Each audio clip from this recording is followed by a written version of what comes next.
El Colegio Mexicano de Ortopedia les da la más cordial bienvenida a esta plática, a este webinar que es en relación al dolor. El dolor ha acompañado a la humanidad desde el nacimiento de este. Se le considera el signo vital por excelencia, el quinto signo vital, y es una preocupación de los médicos mantener a nuestros pacientes sin este problema. Es más, de hecho, en algunos países el hecho de que un paciente transcurra con dolor durante su estancia intrahospitalaria se considera como una cosa en desventaja. Algunos hospitales se jactan de que manejan eficientemente el dolor. Para la plática del día de hoy tenemos el gusto y el honor de presentarles a dos grandes ponentes del Hospital General de México. La doctora Laura Silva, nos va a hablar sobre el dolor en pediatría, y el doctor Marco Antonio Nocamendi nos va a hablar sobre el dolor en los ancianos. Sin más preámbulos, démosle la bienvenida a la doctora Laurita. Doctora Laura. Buenas noches a todos ustedes. Vamos a dar inicio a las pláticas de dolor en los extremos de la vida. Si bien es cierto, el dolor es uno de los síntomas que se experimentan más frecuentemente en niños, y esto a veces es con relación a la enfermedad o resultados de algún procedimiento que se realice. Existen y tenemos evidencias de que un tratamiento inadecuado del dolor tiene consecuencias biológicas y conductuales, pudiendo determinar respuestas a veces inadecuadas ante posteriores actos de dolor que pudiera presentar el paciente. Si bien existe una inadecuada valoración del dolor en el niño, y esto es porque aún en este siglo se sigue pensando que el sistema nervioso central es inmaduro, o que el niño no recuerda el dolor, o que existe una dificultad para cuantificar el dolor. Tenemos ese problema aún, no tenemos estratificado cuál va a ser la norma para poder nosotros valorar el dolor en el niño. Y bueno, recuerden que algunas personas todavía tienen ese concepto de que si existe presencia del dolor, se puede evitar complicaciones, sobre todo en los pacientes posoperados niños. Y bien, como ya mencionaba antes, tenemos algunos problemas cognitivos, incluso ya existen estudios entre la influencia del dolor en el niño en un futuro. Esto es en la etapa adulta. Bien, el dolor postoperatorio sabemos que su manejo debe ser un derecho fundamental, y esto desde la Declaración de Montreal en septiembre de 2010, lo tenemos ya presente. Y para continuar, sabemos bien que la Asociación Internacional para el Estudio y Tratamiento del Dolor define el dolor como una experiencia sensitiva y emocional desagradable asociada a una lesión tisular real o potencial, o descrita en términos de esa misma lesión. Bien, tenemos componentes de reacción al estrés. Esto es muy importante. Son tres, y es la reacción neuroendocrina, la reacción metabólica y la reacción cardiovascular. Y bien, la reacción metabólica se hace cargo por el eje hipófisis, hipotálamo, corteza adrenal y médula suprarrenal.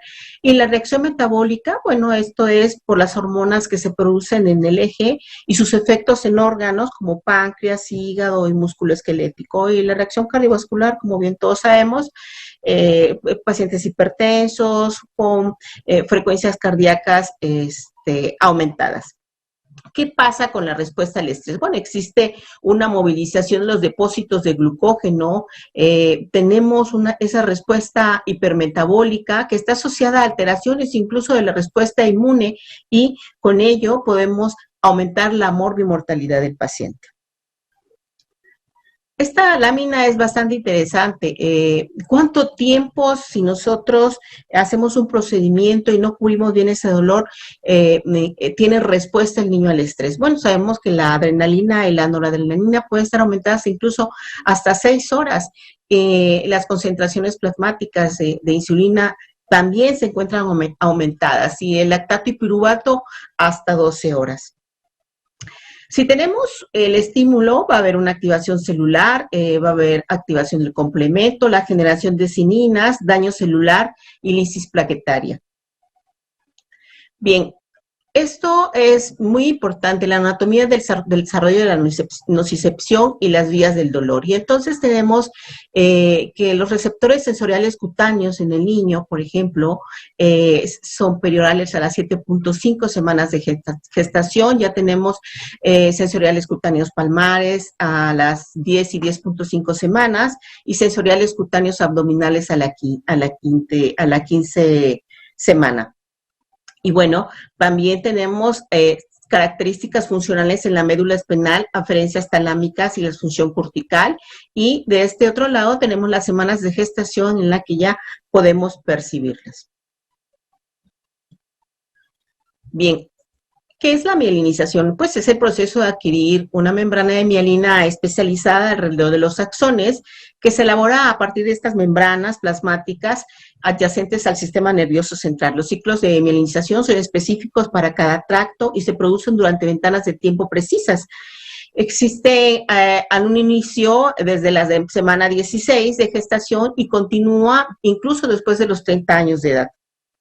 Y bueno, la mielinización avanza desde la parte central, periférica, caudal, rostral, dorsal, aventral y sensorial hasta luego ser motora. En este otro lado tenemos las raíces motoras en cuando se inicia a las 16 semanas de gestación, las sensoriales espinales a las 10 semanas de gestación, el tracto córtico-espinal y a las 38 semanas de gestación. Y ya en la etapa postnatal, bueno, pues entonces tenemos que el cuerpo calloso a los 2 meses, las fibras de asociación intracorticales a partir hasta los 3 meses. Esta es una lámina que ya antes hemos explicado y bueno, esto solamente para que tengamos en cuenta cuál es el mecanismo del dolor. Recordemos entonces que son 4, la transducción, la transmisión, la modulación y la percepción del dolor.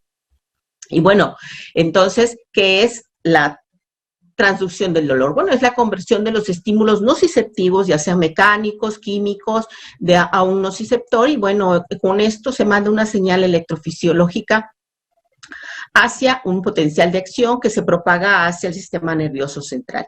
Y bueno, el mecanismo va a ser por transducción hacia la transmisión del nociceptor. Y entonces tenemos que la transmisión del nociceptor tenemos una comunicación de una señal electrofisiológica que, bueno, va a aperturar el ionófero nociceptor y, bueno, esto se va a través de las vías ascendentes del sistema nervioso, ya sea periférico al sistema nervioso central o hacia la médula espinal.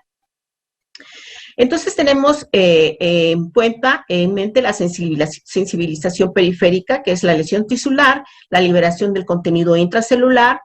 Bueno, hay influjo de células activadas por macrófagos y mastocitos, la sopa de sensibilización inflamatoria, como ya conocemos, la sopa inflamatoria por prostaglandina E2, leucotrienos, citocinas y factor de crecimiento nervioso.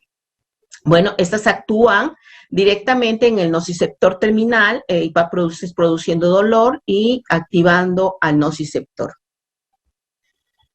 Los nociceptores sabemos que son neuronas aferentes primarias que están localizadas en el asta de los ganglios de la raíz dorsal y de los ganglios aferentes en el caso de trigémino. Y bueno, ante una lesión aguda, recordar que existe una primera sensación de dolor, que esta es bien localizada y se traduce por los nociceptores A delta. Y la segunda es una sensación de dolor opaca, más difusa, mediada por los receptores de la fibra C.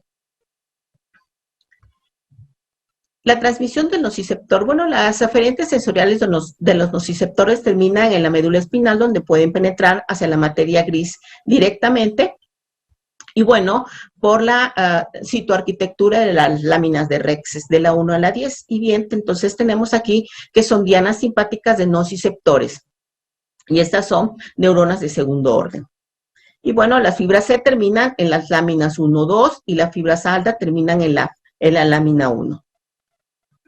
Las láminas de Rexes son las neuronas, como ya mencionábamos, de la médula espinal, que están agrupadas en núcleos, es un conjunto de segmento medular, y esto va a recibir, como ya comentaba hace un momento, el nombre de láminas de Rexes, y tenemos la 1, la 2, la 3 y la 4, que reciben la sensibilidad estereoceptiva, que es la sensibilidad al dolor por temperatura, tacto y presión, y bueno, también la lámina 4 y 6 es la sensibilidad propioceptiva de músculos, huesos, ligamentos, articulaciones, y está relacionada con la posición, movimiento y equilibrio. Bien, entonces, para recordar, sabemos que tenemos la vía neotalámica oligosináptica rápida, la vía polisináptica, y bueno, esto es a través de los tractos espinotalámicos, espinotalámicos cruzados, las láminas de Rexes, como antes había mencionado, y esas son las vías ascendentes de dolor. Es muy importante esto y es interesante porque se podría pensar con anterioridad que los niños y los fetos no presentaban dolor. Bueno, sabemos también que en estudios en ratas se encontró que existen neurotransmisores primarios, sustancia P, a partir de las 12 a 16 semanas de embarazo, células endorfínicas a partir de la 15 semana de embarazo de vida intrauterina, y las encefalinas a partir de las 12 semanas de vida extrauterina. También tenemos receptores kappa y mu a partir de las 10 días de vida extrauterina y 14 días de vida extrauterina respectivamente. Bien, ¿qué pasa? Este es un estudio que se realizó en ratas y esto habla acerca de la neuroplasticidad. Aquí las ratas, bueno, la sometieron a un estímulo, que es el estímulo del talón, la punción del talón, y bueno, se sabe que la inflamación de la pata neonatal puede tener alteraciones a largo plazo. Y esto es muy interesante, pues porque, bueno, por ejemplo, pacientes neonatales, sobre todo las causas de alteraciones repetidas en la piel, pueden tener o ocasionar vías prexinérgicas del cerebro en el adulto. Y esto es muy importante porque entonces sabremos que tendremos que dar tratamiento a ese dolor. ¿Cuáles son los objetivos de la valoración del dolor? Bueno, proporcionar los datos precisos que debemos tener para dar un tratamiento, determinar las acciones y valorar la eficacia de estos mismos tratamientos. Como mencionaba en un principio, la evaluación del dolor es muy importante y con ello sabemos que tenemos varias escalas que podríamos utilizar. La más utilizada en pediatría es la escala de Oucher, la escala de las caritas también, la escala de los números. Y bueno, recordar también que depende del grupo etario en que nosotros vayamos a valorar el dolor en el niño. Y bueno, en el neonato y en niños en etapas preverbales puede ser, como comentaba, KEOP, SKIPS, FLAC. Y bueno, también incluso tenemos una escala para esos pacientes que tienen limitación en el aprendizaje, o aquellos pacientes que no saben leer y escribir, y esto es las escalas frutales análogas. O bien en niños mayores, que es a través de las escalas de caras, como antes mencionaba, la escala de EVA o la escala de ENA. La severidad del dolor se va a tratar dependiendo en qué grupo, en qué escalón se encuentren. Y bueno, ya esta es una lámina que antes hemos mencionado, pero es importante. ¿Por qué? Porque antes ya hicimos una valoración del dolor, sabemos qué intensidad de dolor tiene el niño y bueno, cuál va a ser el tratamiento que le vamos a dar. Es importante que sepamos que si nosotros damos un tratamiento a ese dolor en ese niño, y si ese dolor disminuye en un principio hasta un 50%, sabemos que ese es un tratamiento eficaz en el tratamiento del dolor. ¿Cuáles son las variables en la valoración del dolor? Esto es muy interesante y muy importante. Depende del lugar en donde se realice esa valoración. ¿En qué momento? Digo, puede ser que se realice posterior a un trauma, entonces el niño va a referir mayor dolor. ¿Qué propósito va a tener la valoración del dolor? si vamos a dar tratamiento, si el tratamiento va a ser quirúrgico o no, y sobre todo en niños, las palabras que se utilicen para saber y para valorar ese dolor. Existen ciertas consideraciones en el tratamiento de dolor y estos son, como ya sabemos, la edad, el tipo de dolor, las consideraciones anatómicas que tenga en donde se produzca ese dolor y sobre todo si nuestro paciente ya tiene un control analgésico previo para saber si vamos a continuar con ese tratamiento o vamos a agregar otro fármaco. Bien, esta tabla es bastante interesante y todos los médicos que nos dedicáramos a lo que fuera, a la especialidad que fuera, tendríamos que saber que en la farmacología debemos saber qué dosis vamos a administrar del fármaco, la biodisponibilidad, la absorción, distribución, la unión a proteínas de ese fármaco, la concentración a nivel general, las vidas medias de distribución, depuración en el aclaramiento, la concentración del fármaco en el sitio de acción, el efecto farmacológico, la respuesta clínica, si fue útil o no fue útil, y si vamos a continuar con ese tratamiento.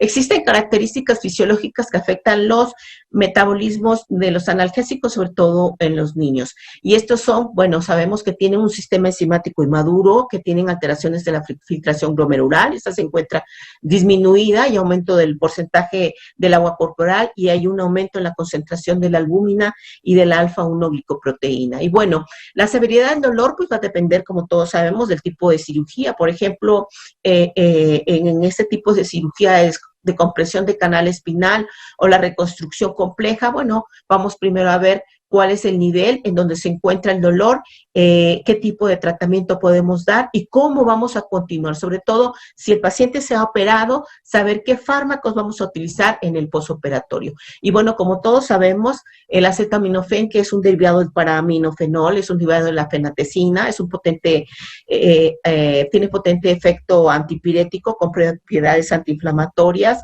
actúa a nivel de COX-3, por eso tiene ese efecto antipirético, tiene una baja unión a proteínas, eso nos ayuda mucho para control del dolor, para completarlo con un AINE quizás, su vida media es corta, tenemos que, como ya mencionábamos, las concentraciones plasmáticas analgésicas y antipiréticas son de 10 miligramos por mililitro y el aclaramiento en el neonato es de 1/3 del niño.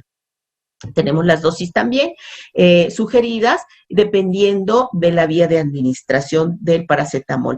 Y bueno, ¿qué efectos adversos tenemos asociados a los AINES? Bueno, la inhibición de las prostaglandinas, como ya sabemos, disfunción plaquetaria, una disminución de la filtración glomerular y también broncoespasmo. Esta es una tabla muy interesante de la clasificación química de los AINES no esteroideos y analgésicos no esteroideos, y bueno, en la clasificación clínica, los fármacos que más utilizamos en niños son los derivados del ácido propiónico, los derivados del ácido acético, podríamos utilizar los oxicanes, depende de la edad del niño, y los COXIPs, o como comentábamos, los derivados de la anilina. Y bueno, aquí tenemos unas tablas que son muy interesantes porque también debemos saber qué es lo que vamos a tratar, qué efecto queremos del fármaco en nuestro niño. Entonces, ¿qué va a ser? Efecto analgésico, efecto antipirético, efecto antiinflamatorio y cuáles son las observaciones que debemos tener a la administración de este tipo de fármacos. Y bueno, también, como comentábamos, naproxeno, ketorolaco, y con sus efectos y analgésicos y antiinflamatorios. Bien, esta es otra tabla muy interesante, muy práctica para la aplicación de fármacos AINES de nuestros pacientes. Y bueno, tenemos que el ketorolaco, sabemos que en concentración plasmática se puede alcanzar de 30 a 50 minutos, que la depuración renal es 0.79 litros por hora, su distribución y la vida media es de 1.3 a 9.9 horas en niños de 4 a 8 años, tiene un efecto analgésico con equipotencia de 30 miligramos, o sea, 2 miligramos de ketorolaco es igual a morfina o a la equivalencia a 100 miligramos de meperidina. Ibuprofeno, la concentración plasmática la vamos a encontrar de 1 a 2 horas, con una vida media de 1,5 a 2 horas. La fijación a proteínas es alta, se excreta por orina hasta el 90%. La dosis es de 4 a 10 miligramos cada 6 a 8 horas. Y el metamizol, que es muy socorrido en nuestra práctica, bueno, sabemos que las dosis de metamizol van de 20 miligramos por kilogramo de peso cada 6 a 8 horas. Debemos de tener cuidado, sobre todo en checar a nuestros pacientes porque pueden presentar agranulocitosis y anemia plástica. Las dosis recomendadas según la vía y según la edad del paciente. Es muy importante saber que debemos de ajustar nuestras dosis en nuestros pacientes porque depende de la vía en que se administre. Y bueno, otro fármaco es el derivado de la el clonixinato de lisina. Es importante las diferencias anatómicas de los nervios periféricos. Y bueno, sabemos que va a depender de que las fibras nerviosas del niño son más delgadas, la capa de mielina es menor, la distancia internodal también es menor. Esto sobre todo cuando se va a utilizar algún bloqueo de nervio periférico y bueno, en nuestra práctica también utilizamos bloqueos caudales y bueno, también tenemos alteraciones anatómicas sacras y es muy interesante que ese tipo de bloqueo se pueda utilizar en pacientes no mayores de 20 kilos. Existe aquí una tabla de la comparación farmacológica de anestésicos locales entre niños y adultos. Recordar, bueno, la unión a proteínas, por esto es quizá la alta toxicidad de nuestros anestésicos locales en niños. Y bueno, tenemos también que los anestésicos locales, las dosis máximas recomendadas y los niveles tóxicos de estos. Y bueno, recordar que la lidocaína es de 8 a 10 miligramos por kilogramo de peso y bupivacaína de 4 a 5 miligramos por kilogramo de peso. ¿Qué causa toxicidad de los anestésicos locales en los niños? Bueno, la baja, como ya comentaba, en algunos anestésicos locales, la baja unión a proteínas, aumento de la eficacia intracelular. Recordar que los flujos sanguíneos regionales, cerebrales y cardíacos están aumentados. Bueno, que hay también alteraciones de las catecolaminas en el nacimiento y va a haber un aumento del cortocircuito. Tenemos técnicas analgésicas regionales que también se utilizan en niños y bueno, esto es para reducir los requerimientos de opioides durante el transoperatorio y el posoperatorio.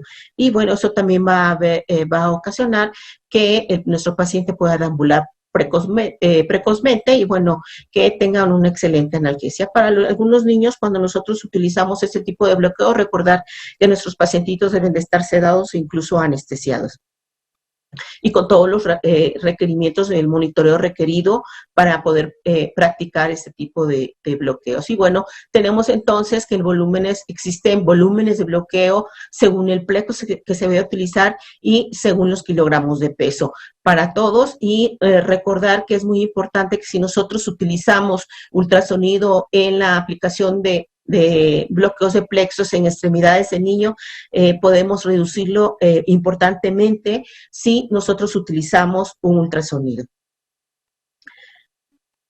Bueno, si nuestro paciente pudiera entrar a quirófano y tener alguna cirugía y tenemos que continuar con el tratamiento del dolor porque existe un dolor que es un dolor tipo eruptivo y bueno, aquí tenemos una gama de fármacos que podremos utilizar como son el fentanilo, la morfina, el tramador y la ketamina.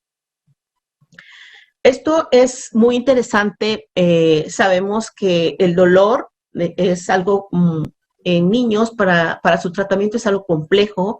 Es importante que sepamos qué tipo de dolor tiene el paciente, la evaluación, la escala de valoración del dolor, en qué tipo de tratamiento. Este mapa mental es muy, muy bonito porque aquí pongo las dosis de los fármacos incluso por edad. Sabemos bien que muchos niños no pueden verbalizar, ¿verdad? Y la existencia del dolor no por ello excluye su existencia en él y por ende su adecuado tratamiento.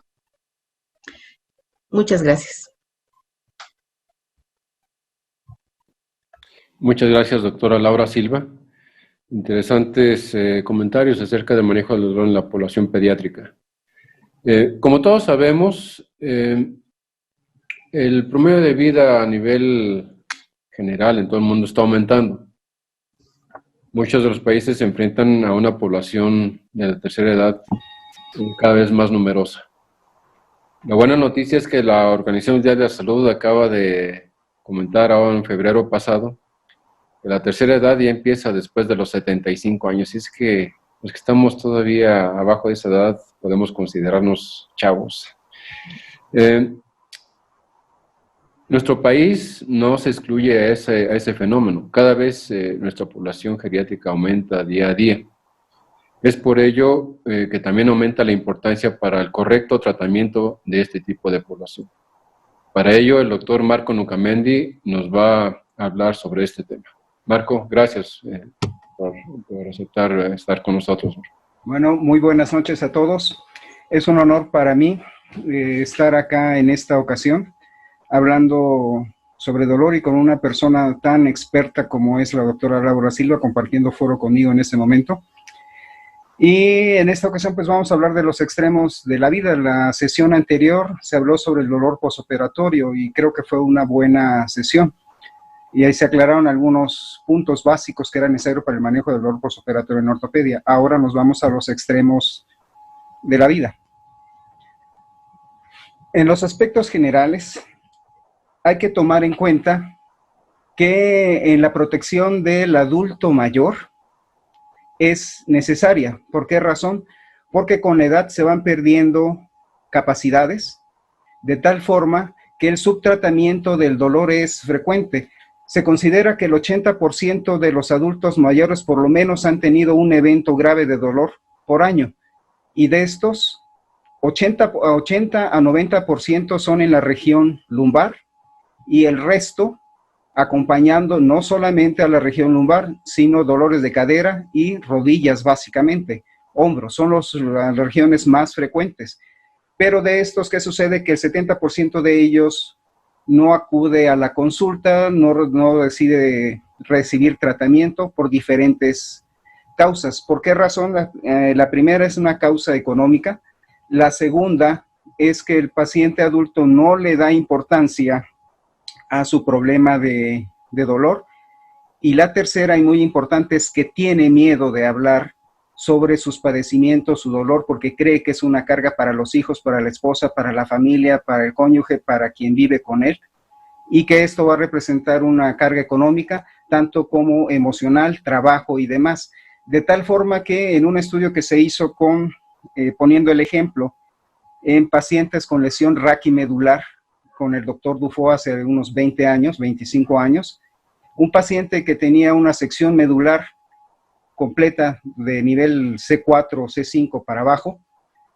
Los primeros 6 meses eran 4 familiares, estaban los 4 pegados a él. De los 6 meses a un año quedaban 3, del año hasta el año y medio quedaban 2, a los 2 años quedaba 1 y a los 5 años no quedaba ninguno. Exactamente igual sucede en el adulto mayor. Provoca cansancio, provoca fatiga, fatiga del cuidador en la familia, y estas redes de apoyo para estos pacientes son básicas para poder mantenerlo activo y sin dolor. De estos pacientes que reciben tratamiento, en 44% de ellos no se alivian. ¿Por qué? Porque son causas primarias que son relacionadas con cáncer, con neuropatía diabética, que hay que atacar la causa primaria y no solamente el tratamiento de analgésicos. Y otra causa principal es el tratamiento inadecuado del dolor agudo. Como vimos en la sesión anterior, si uno trata mal un dolor agudo, este necesariamente se va a volver crónico por la hiperestimulación a nivel central y a nivel periférico. Y esto sucede frecuentemente y muy frecuentemente en el adulto mayor. Los adultos mayores se resisten a referir un dolor durante la consulta médica por las causas que acabamos de mencionar. Aparte, el dolor es visto como parte normal del envejecimiento y sucede una situación que es muy diferente en el niño o en el adulto joven. Resulta ser que el dolor en el adulto mayor se convierte en un padecimiento. Es una enfermedad como tal que se llama síndrome de edema crónico o de inflamación crónica.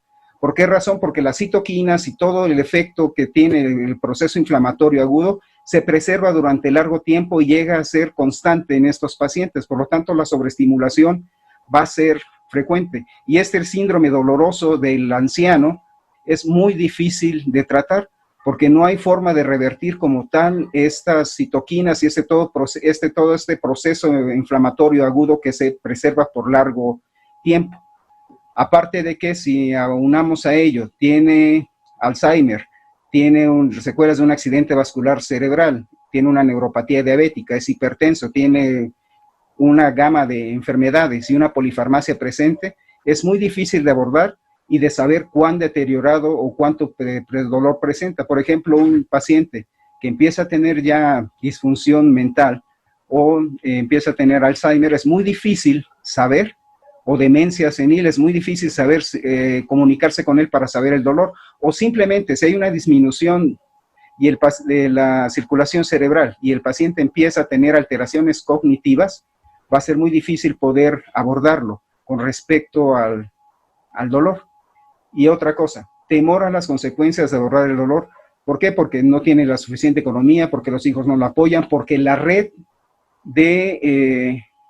de apoyo familiar están fallando, de tal forma que esto va a producir discapacidad en el paciente. Discapacidad en el paciente que en realidad la discapacidad, aparte de lo físico, la parte principal de todo esto es la falla de la acción social alrededor del paciente. Las redes de apoyo social están fallando. ¿Por qué razón? Porque discapacidad significa una falta de capacidad de adaptarse al medio y a las necesidades del medio para ser independientes.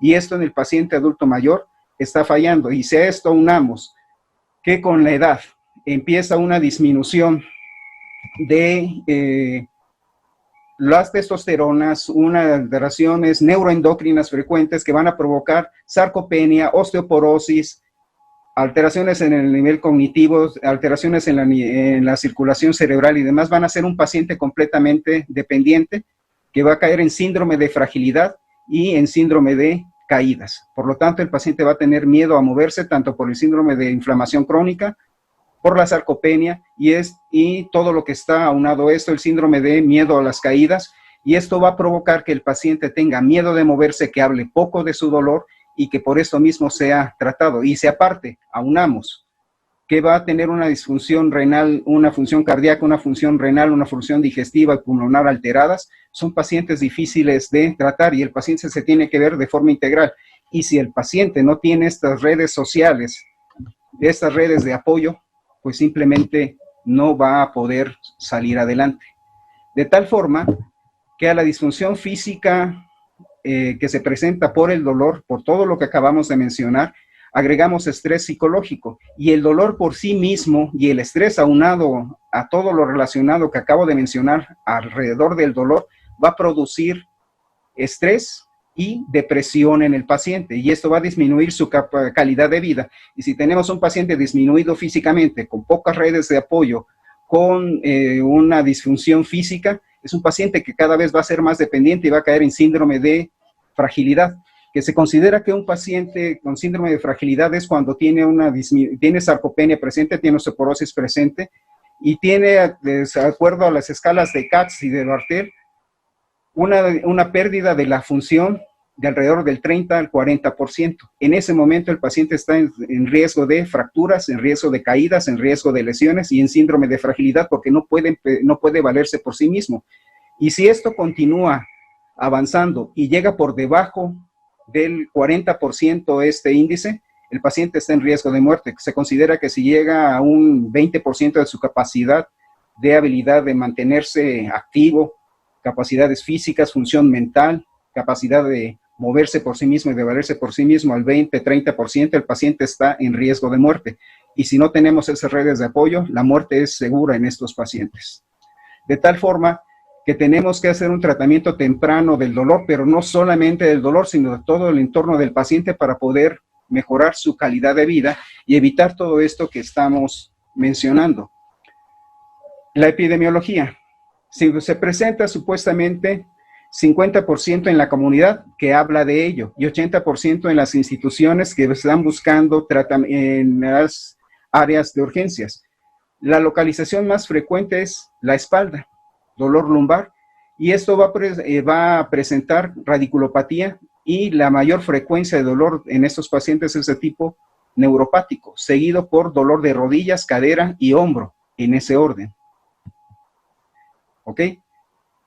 En el anciano deben ocuparse diferentes estrategias debido a que el metabolismo ya no es el mismo, va a tener hipersensibilidad a fármacos, va a tener una polifarmacia e interacciones medicamentosas que tenemos que tomar en cuenta. Por ejemplo, si es hipertenso o es diabético y demás, si le damos un neuromodulador o alguna cosa, una pregabalina o demás, vamos a aumentar el síndrome de caídas. Va a tener sensibilidad aumentada a los fármacos, enfermedades concomitantes y mayor riesgo de efectos adversos. ¿Por qué razón? Porque, para comenzar, hay una disminución de la absorción oral de los medicamentos, va a haber una disminución de las proteínas plasmáticas con las cuales se ligan a los fármacos y por lo tanto va a tener una pobre distribución de estos medicamentos. Los medicamentos que son hidrofílicos van a tener una pobre disminución y los medicamentos que son lipofílicos van a estar aumentados.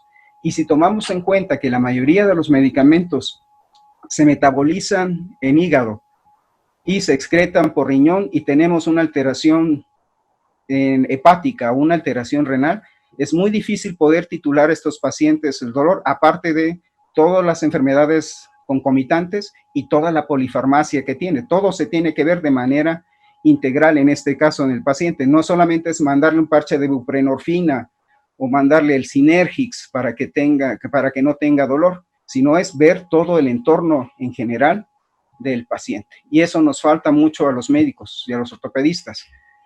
Tenemos disminución del metabolismo hepático y de la depuración de creatinina, aumento de la sensibilidad a los opioides. No es lo mismo darle un opioide a un paciente de 30 años que ponerle un parche de buprenorfina, aunque sean 5 miligramos en el parche por 7 días, vamos a provocarle vértigo, sensación de mareo, boca seca, vejiga neurogénica, vamos a aumentar el riesgo de caídas, entonces se manejan con mucho cuidado.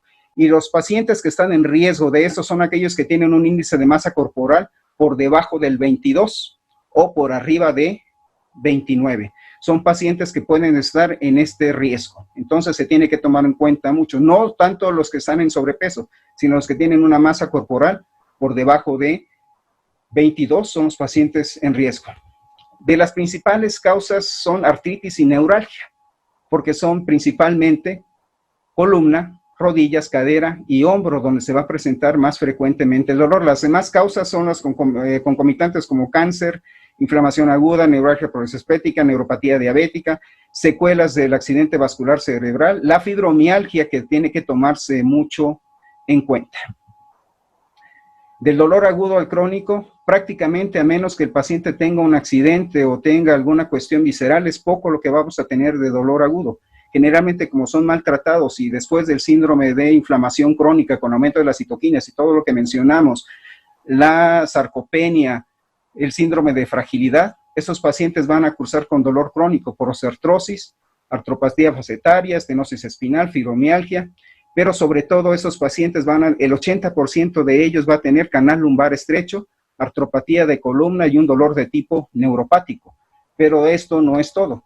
El dolor en ellos no es solamente neuropático, nociceptivo, es básicamente psicológico y es un dolor mixto, difícil de tratar, por lo tanto en ellos lo más recomendado es una analgesia bimodal de acuerdo a lo que el paciente presente y de acuerdo a la causa del dolor. Entonces en ellos va a ser generalmente mixto, más tendiendo hacia el neuropático porque son frecuentemente de origen radiculopatía lumbar.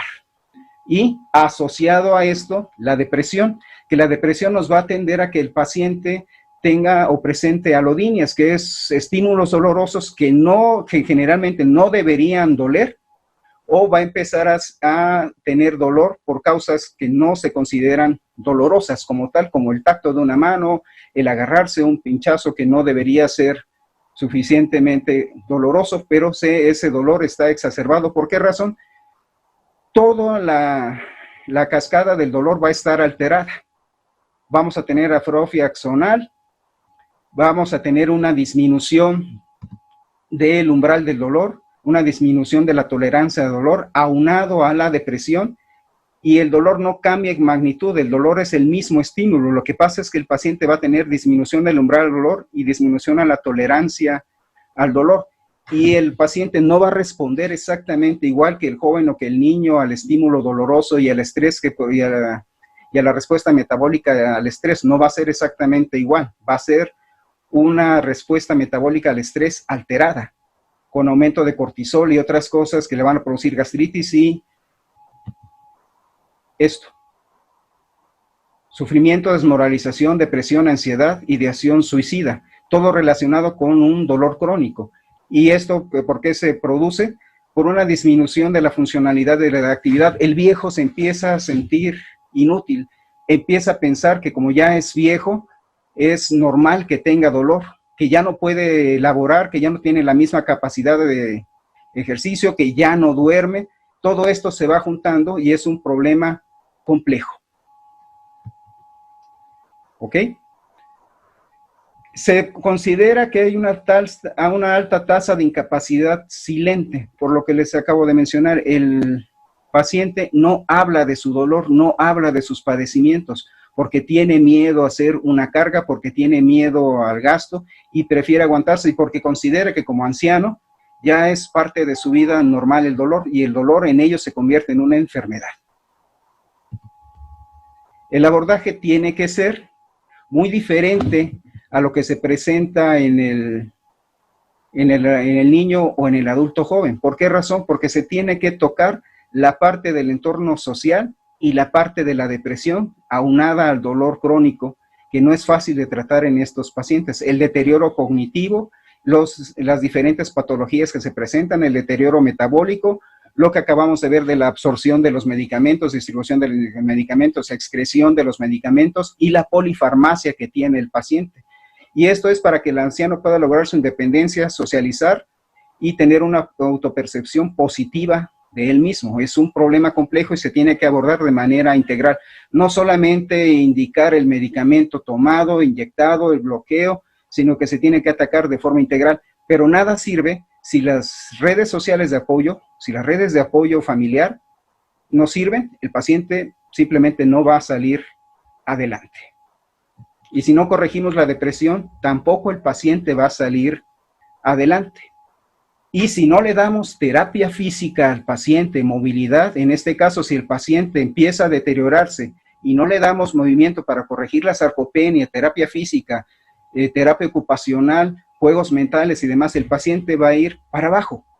Es muy difícil tratar a un paciente con deterioro cognitivo para el dolor. Entonces se considera que la escala del dolor de las caritas pudiera ser porque el paciente, una opción, porque el paciente solamente les va a decir, me duele mucho, me duele mucho.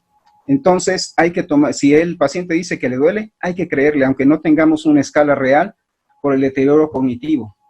Muy bien. Y hay que tratar la depresión, porque ese es un círculo doloroso, es un círculo vicioso de dolor, depresión, dolor que hay que romper. Y en este caso el fisioterapeuta, el psiquiatra y el geriatra tienen un papel muy importante, así como el algólogo, en el romper este ciclo vicioso que es dolor, depresión, dolor. Si no se trata adecuadamente en todas las áreas, por más medicamento, bloqueos, parches de buprenorfina, codeína, lo que mandemos, el paciente no va a salir adelante. Si no tenemos el apoyo familiar, mucho menos el paciente va a salir adelante por simplemente esta depresión. ¿Ok? Entonces, el objetivo en realidad es resolver la causa. Si el paciente tiene un canal lumbar estrecho, hay que ir a atacar el canal lumbar estrecho. Si es una artrosis de rodilla, hay que ir a atacar la artrosis de rodilla. Si el paciente tiene una artrosis de cadera, hay que ir a atacar la artrosis de cadera. Y recuerden que estos pacientes tienen una mala absorción intestinal y por lo mismo van a tener una baja de la albúmina y problemas de recuperación posterior a una cirugía. Por lo tanto, la valoración tiene que ser integral. Y la medicación analgésica tiene que ser efectiva y de corto tiempo para romper este ciclo de dolor, depresión, dolor. De tal forma que empezamos con una analgesia bimodal combinando dos analgésicos, acetaminofén, más el que el paciente mejor tolere. Si no hubiera respuesta, podríamos meter un opioide suave, tramadol, por ejemplo, pero tendríamos que evitar llegar a este punto.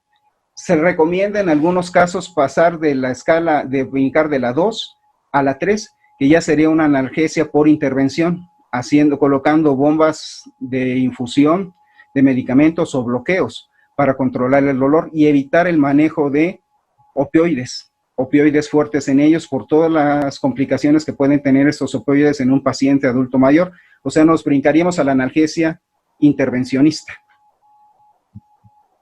Muy bien. Los tratamientos de larga duración en estos pacientes vamos a tratar de evitarlos o hacer cambios constantes cada 2 o 3 meses para que no sea el mismo medicamento ni la misma vía del dolor afectada. Podemos utilizar un COX-2, después cambiar a un COX-3, hacer analgesia multimodal combinando analgésicos. Y muy importante, como todos ellos o la mayoría de ellos van a tener un dolor de tipo neural, es importante utilizar anticonvulsivantes, específicamente pregabalina y gabapentina, con la condición de que si estos pacientes tienen ya antecedentes de una mala circulación cerebral o de una hipoperfusión cerebral, estos pueden, por el vértigo que producen, la somnolencia que producen, aumentar el riesgo de caídas. Y si a esto le agregamos que tienen sarcopenia, síndrome de fragilidad, además, se deben manejar con mucho cuidado. Y antidepresivos. Es absolutamente necesario. El mejor y el más recomendado en estos casos es la duloxetina, a dosis de 60 miligramos al día. Tarda 21 a 28 días en saturar, pero tenemos una ventaja con la duloxetina. Le corregimos la depresión y aparte, el dolor de tipo neuropático también se corrige con la duloxetina. O sea que es un medicamento que podemos utilizar con confianza en ellos. No a dosis de 120, pero sí a dosis de 60 para poderlo titular. Pero eso tendríamos que pedir apoyo a un psiquiatra o al geriatra para manejarlo.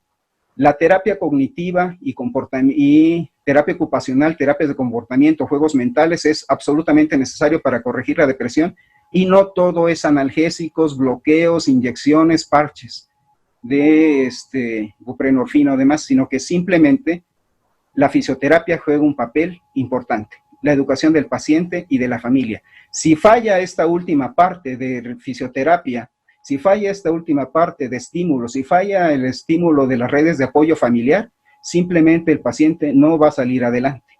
¿Por qué razón? Porque simplemente va a continuar en depresión, no va a hablar de su problema y va a seguir sintiendo que es una carga y por lo tanto el paciente va a ir para abajo. Se tiene que ver de manera integral.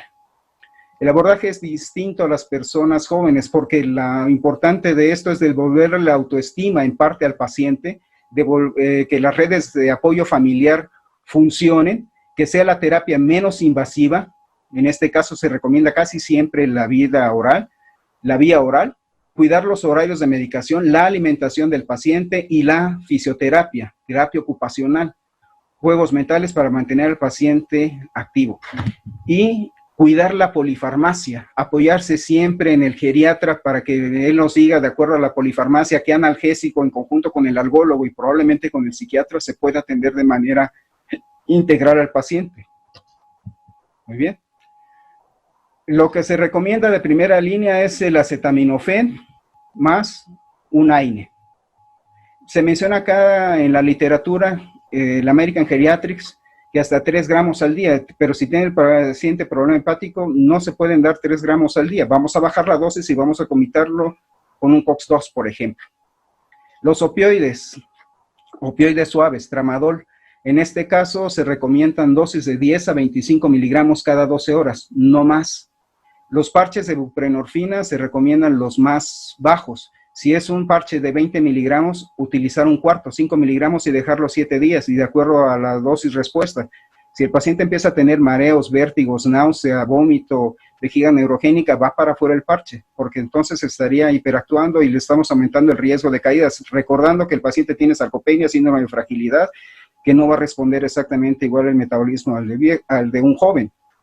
Y siempre se tiene que utilizar una analgesia multimodal, tomando en cuenta la dosis respuesta y la polifarmacia y los padecimientos concomitantes del paciente y atacar la causa primaria. Si es un canal lumbar estrecho, vamos por la causa primaria, que sería el canal lumbar estrecho. Si es una artrosis de rodilla, vamos a atacar la artrosis de rodilla. Si es una artrosis de cadera, a menos que no se pueda operar o que no se pueda corregir de manera quirúrgica o algún otro medio, tendríamos que manejar analgesia por largo tiempo, pero el fin es atacar la causa principal. Muy bien. Los anticonvulsivantes, como ya le había mencionado, con mucho cuidado, y los antidepresivos, el mejor es la duloxetina. Los esteroides, aquí con mucho cuidado. ¿Por qué razón? Porque los pacientes se acostumbran, por ejemplo, al ardozón o a una inyección de betametasona. El ardozón contiene un analgésico, un relajante muscular y un corticoide.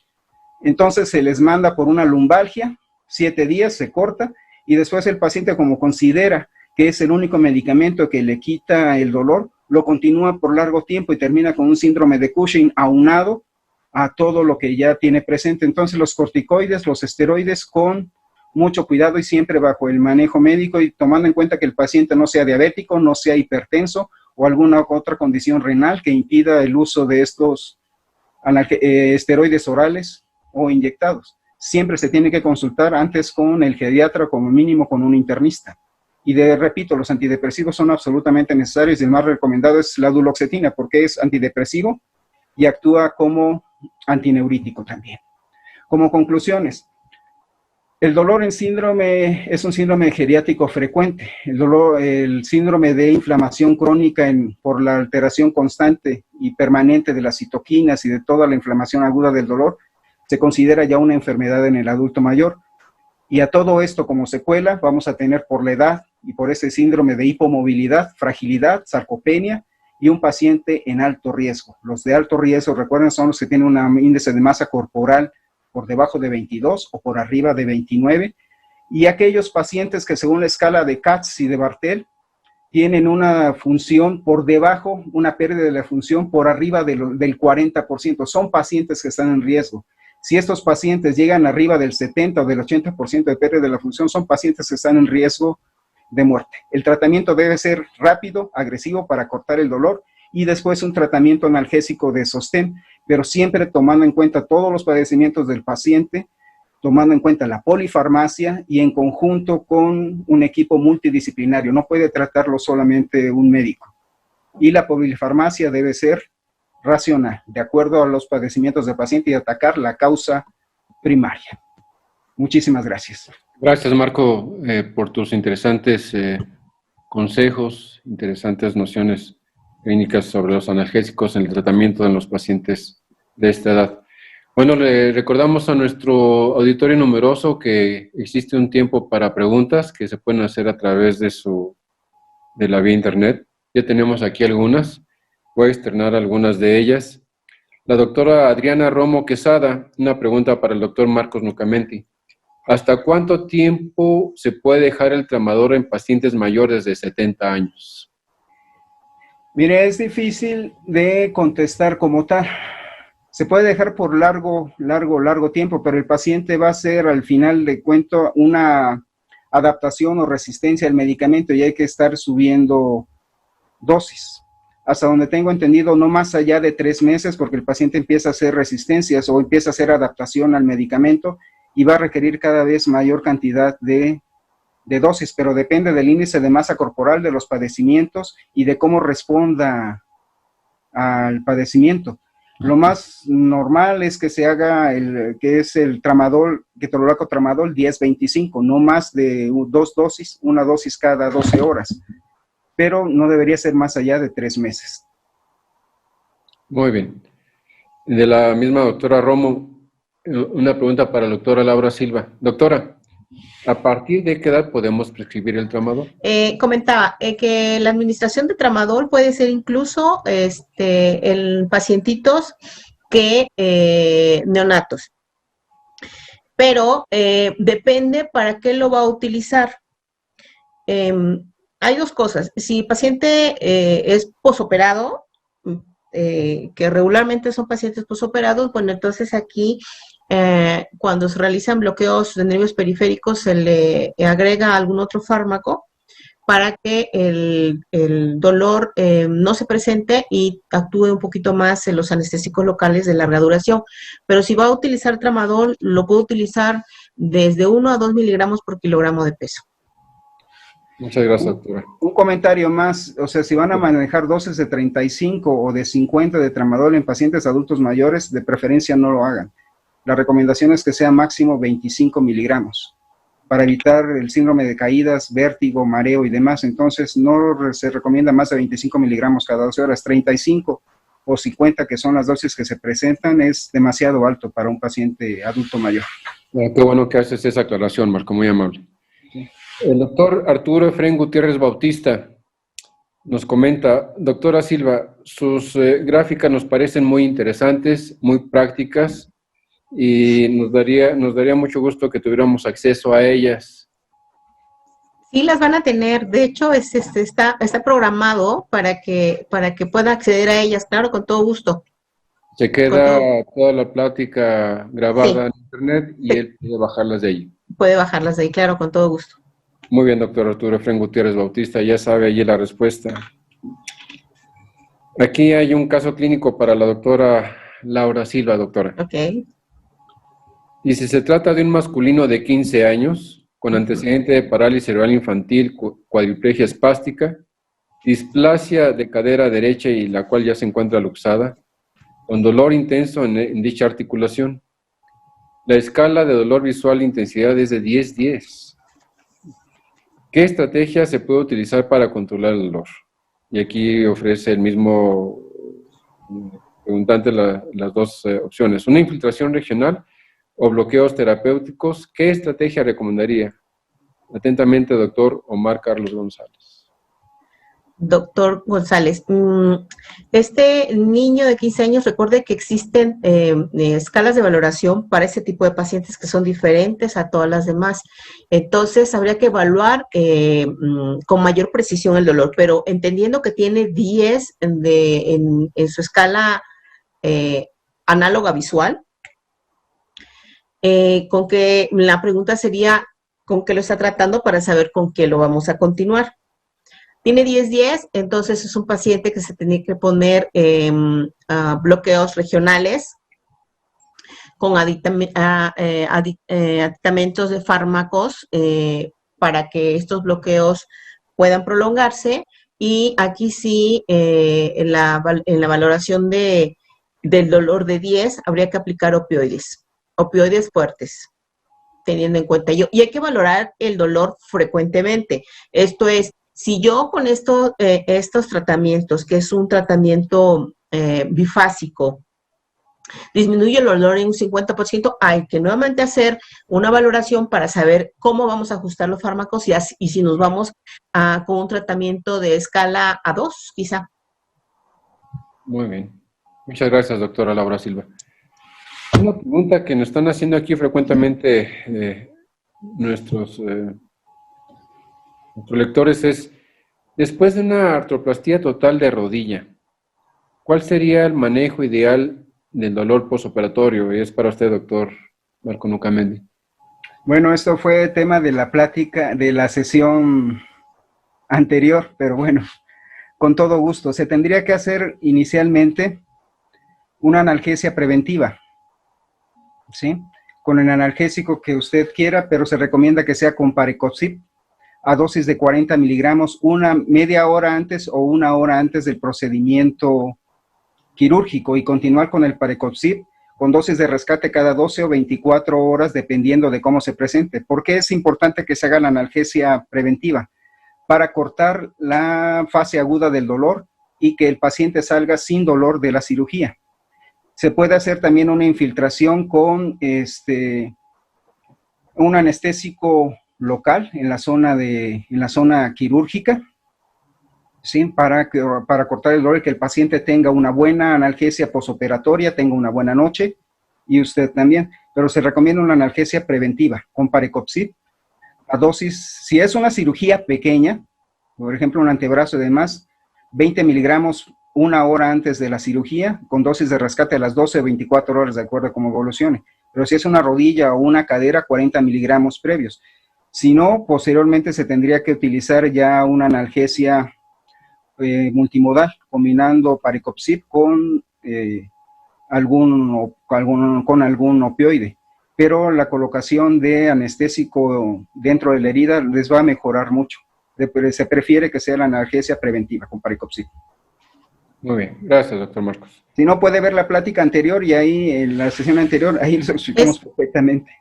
Perdón, es muy interesante, agregando al comentario del doctor Fuentes, que es saber la edad del paciente, saber qué comorbilidades tienen. Recuerden que hay un alto índice de síndrome coronario secundario a la administración de ciertos analgésicos no esteroideos. Entonces es muy importante, y también se ha visto que existe un incremento, no mucho, quizás de 5 milímetros de mercurio, 15 milímetros de mercurio de la hipertensión arterial en pacientes que se les administra a analgésicos no esteroideos. Muy bien, una pregunta muy específica que nos envía el doctor Antonio Lozano Maldonado. Nos dice: buenas noches, ¿hay alguna contraindicación para utilizar duloxetina más pregabalina? Doctor Marco. No hay una contraindicación como tal, pero sería dobletear el efecto. Se pueden indicar perfectamente, pero la duloxetina tiene un efecto antineurítico.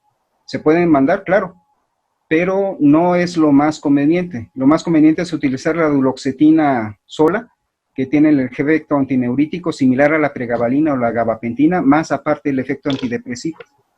Entonces, de preferencia la duloxetina sola, aunque tarda un efecto de 21 a 28 días en saturar y en sentirse el efecto. Podría empezarse los primeros 7 días con la pregabalina, pero no es lo más conveniente, hay que dejar la duloxetina sola. Muchas gracias, Marco.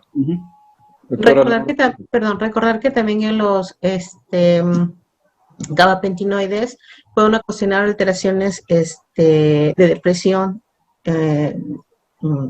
secundaria a la administración prolongada. Entonces, debemos tener cuidado con ese tipo de pacientes en el tratamiento de gabapentinoides. Gracias, doctor. Reportados. Suicidio, perdón. Para usted, doctora Laura Silva. Sí. El famosísimo doctor Jorge Negrete Corona nos pregunta: ¿cuál sería el mejor esquema de manejo de dolor postoperatorio en un niño que se le ha intervenido por una fractura supracondilia?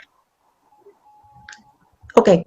Aquí recordar que nos vamos hasta la escala, de la escalera de la OMS hasta el tercer escalón. Entonces, sabremos que pasar, como comentábamos en los tratamientos ya establecidos, hay que aplicar paracetamol, recomendado un AINE, recomendado un opioide. Depende del tipo de valoración en escala del dolor, puede ser débil o puede ser fuerte, pero también se va a aunar a todo ello un bloqueo, pudiera ser un bloqueo central, ¿verdad? Para disminuir esa respuesta al dolor. Estamos recibiendo aquí algunos comentarios con respecto a las cirugías de prótesis de cadera y de rodilla. La doctora Jacaranda Espiazu nos comenta: la infiltración antes de iniciar la incisión quirúrgica es conveniente para disminuir el dolor postoperatorio. ¿Qué opinan ustedes? Claro, siempre. Sí. Siempre, por los mecanismos que ya habíamos mencionado anteriormente. Una pregunta muy específica para el doctor Marcos. Dígame. Le envía el doctor Martín Eduardo Blancas Vargas. Dice: doctor Nucamendi, ¿el uso de parches con buprenorfina está contraindicado en los pacientes que tienen de base medicación para Parkinson, que es muy frecuente en este tipo de pacientes? No lo recomendaría, porque podría alterar el efecto de los medicamentos antiparkinsonianos. Entonces, yo no lo recomendaría. Muy bien. Bueno, el doctor Saturnino Uribe Lázaro los felicita por sus ponencias.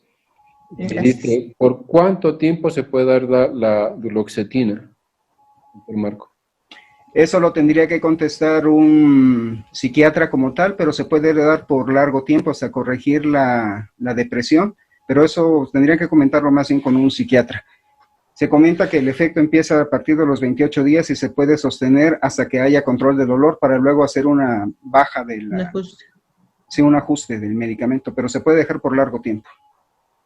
Gracias, doctor. ¿Sí? Ya de las últimas preguntas que nos están llegando muchísimas. Ok. Vamos al auditorio realmente su interés. Por ahí si tienen algún correo electrónico donde después puedan los ponentes darle las otras indicaciones o darle respuestas, doctores. Claro que sí, Dar con al todo final gusto. su correo electrónico para que les puedan hacer las preguntas ya en forma más directa. El doctor Roberto Hernández Rodríguez dice, ¿cómo diferenciamos los tipos de dolor? 2 puntos. Por lesión, respuesta quirúrgica o contra el dolor, mecanismo de defensa a un daño iatrogénico. ¿Serán importantes dichos parámetros para niños y ancianos? Empiece, doctor. Muy bien. Bueno, es que depende. ¿Es un dolor agudo? ¿Es un dolor crónico? ¿Es nociceptivo? ¿Es somático? ¿Es neuropático? Esto, como bien comentaba el doctor en el anterior ocasión que platicamos acerca de dolor, hicimos la diferenciación. Entonces, dependiendo del tipo de dolor, es el tipo de tratamiento que vamos a dar, ¿sí? Pueden ser dolores mixtos. No sé, un dolor neuropático con un psicógeno, por ejemplo, o un dolor somático con un psicógeno, y entonces sí, el tratamiento es diferente. Depende de la causa, depende del tipo de dolor. Efectivamente, también los niños tienen ese tipo de dolor. Muy bien. Pues muchas felicitaciones a los ponentes de varios médicos. El doctor Miguel Antonio Loza nos comenta, hay un artículo de administración de ketorolaco durante la cirugía de fractura supracondilia humeral en niños, al momento de realizar la fijación, es decir, durante el transoperatorio. ¿Qué opina, doctora? Como bien decía el doctor, la analgesia multimodal, esto perioperatoria debe de ser, no transoperatoria, debe ser perioperatoria. Los fármacos se deben de administrar antes incluso de que exista la nocicepción, de que exista el trauma. ¿Y esto qué? ¿Para qué? Precisamente para disminuir la aplicación de opioides durante el transquirúrgico. Es muy importante también que siempre en los fármacos, en todos los fármacos, debemos dar una dosis de impregnación y una dosis de mantenimiento. La dosis de impregnación regularmente son un poquito más altas que las dosis de mantenimiento, y las dosis de mantenimiento regularmente son las perfusiones durante la cirugía, y puede continuar incluso después de la cirugía, y eso es lo que es un adecuado tratamiento del dolor perioperatorio. Debe ser antes de la incisión quirúrgica. Muy bien, muchísimas gracias. Tenemos múltiples preguntas, pero por obviedad de tiempo las vamos a suprimir. Me gustaría que ambos ponentes nos dijeran a nuestros televidentes un último comentario y terminar cerrando, proporcionando su correo electrónico para que nuestros televidentes pudieran hacerle alguna pregunta mucho más específica y en forma personal. Las damas primero, doctora, por favor. Claro que sí. Bueno, importante, sobre todo el grupo etario que me tocó comentar, siempre hay que hacer valoración del dolor, siempre. La escala es muy importante la que se utilice porque depende del grupo etario. Estratificando el dolor, entonces nosotros vamos a saber cuál va a ser el tratamiento. Vuelvo a repetir, no es lo mismo un dolor agudo, el tratamiento de un dolor agudo al tratamiento de un dolor crónico. Recuerden las características fisiológicas del niño que se van ajustando de acuerdo a la edad. Esto quiere decir que los fármacos que vayamos a utilizar se tienen que ir ajustando a la edad dependiendo del grupo etario. Esto es, si nosotros damos un adecuado tratamiento del dolor, seguramente en la etapa pediátrica no va a tener repercusión en el adulto. Y esto se sabe perfecto, y se han hecho estudios que durante la etapa neonatal, niños de término y pretérmino, existen ciertas alteraciones porque se altera la neuroplasticidad, y esto es una repercusión cuando nuestro paciente adulto tiene un estímulo nociceptivo, y entonces la respuesta al dolor se altera. Es muy importante que nosotros tratemos el dolor, tomen las tablas, solo hay que ajustarlas a la edad y no tengamos miedo de dar los fármacos a las dosis ideales. Esto quiere decir que mucho cuidado con dar dosis por razón necesaria. Tenemos que dar dosis por kilogramo de peso dependiendo de la vía y en cierto horario. Muchísimas gracias, doctora. Recuérdenos su correo electrónico por si alguien quiere ponerse en contacto con usted. Claro que sí, es muy fácil, laurasilvablas@hotmail.com. Gracias, doctora, muy amable. Doctor Marco. Bueno, solamente para llevarse a casa, que hay que recordar que el problema del dolor en el adulto mayor es complejo, que hay que ver todo el entorno, no solamente el dolor, a menos que sea una causa muy evidente, como una fractura, un trauma, una luxación. En estos pacientes el dolor es mixto.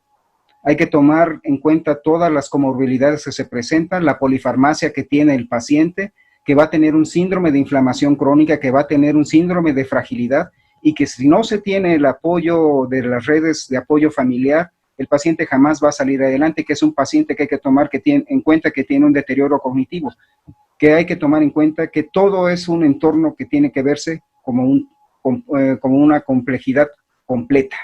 No es algo sencillo de tratar. Se tiene que ver desde diferentes puntos de vista y que de preferencia tiene que ser tratado no solamente por el ortopedista, sino que tendría que entrar un geriatra como mínimo, un psiquiatra, el rehabilitador y nosotros como médicos, ortopedistas, para tratar el problema de la causa específica del dolor osteomuscular, nada más. Y que la analgesia tendría que ser multimodal en ellos y valorar dosis-respuesta y los efectos que chocan con los demás medicamentos de su polifarmacia. Eso es todo. Gracias.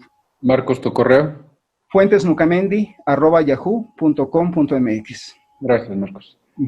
Bueno, pues no nos queda más que agradecer a todos nuestros televidentes su participación también. Como les comentaba, ha sido una sesión muy interesante. Todavía recibimos muchísimas preguntas, pero ahí ya tienen los correos de los ponentes para que se pongan en contacto directamente con ellos. No me queda más que darles buenas noches a todos, a seguirse cuidando. Seguimos todavía con un problema muy serio de salud en nuestro país. Tenemos que seguir trabajando durísimo. Que tengan ustedes muy buena noche. Buenas noches. Gracias. Hasta luego.